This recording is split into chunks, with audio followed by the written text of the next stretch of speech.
Сәлем достар, бүгін сіздермен кондитерлікке қажет заттармен бөлісетін боламын. Бұл бізде моншақ, мастикаға арналған. Бұл бізде жемшік деп арналады, торттың жаңағы суретте көрсетілгендей. Бұл бізде шоколадқа арналған түймелер. Тура суреттегі көрсетіп қойған тәрізді осыларға шоколадты ерітіп, қатырып алып шығарамыз. Бұл шоколадты шариктерге арналған.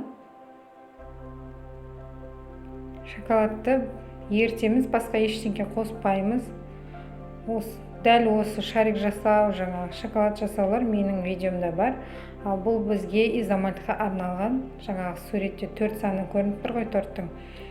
Соны изомальтты құйып, шпажкамызды тығып қатырып алатын боламыз.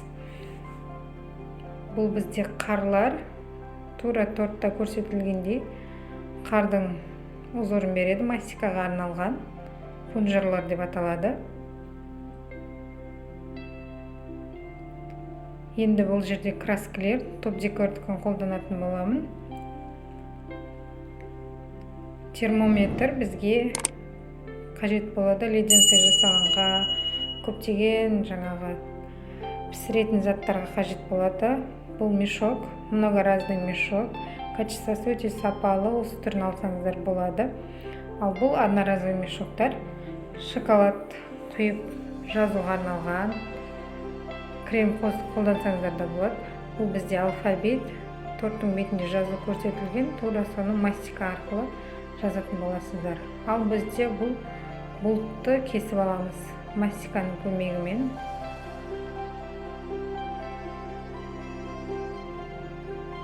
Бұл да тағы осындай узор, тортқа жазу жазатын, суретте көрсетіліп қойған неше түрі бар. Менде біреу ғана көрсеттім.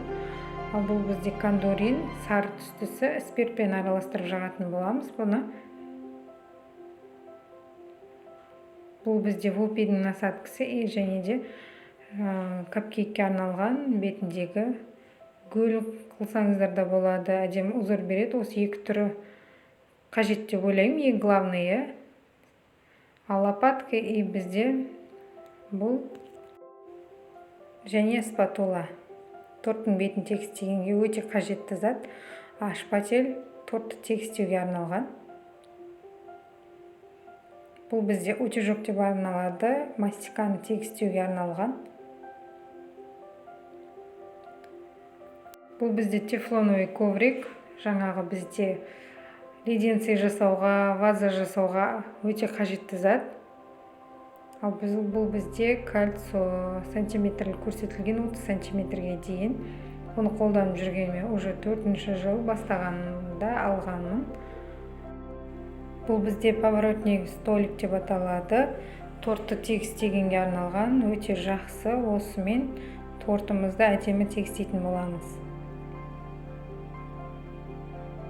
Енді бұл бізге двухэтажный тортқа арналған. Міндетті түрде кигізу керек двухэтажный тортқа, өйткені үстіндегі бөлігі жылжып кетпеу үшін. Бұл біздікі мишкаға арналған молд. Шоколадты осының ішіне ертіп қойып, морозилкаға салып, қатырып шығарсаңыздар болады. Бұл туралы видео каналымда бар. Бұл ацетатный пленка, тортты жинағанға өте қажетті зат, әсіресе биік торттарды жинағанға.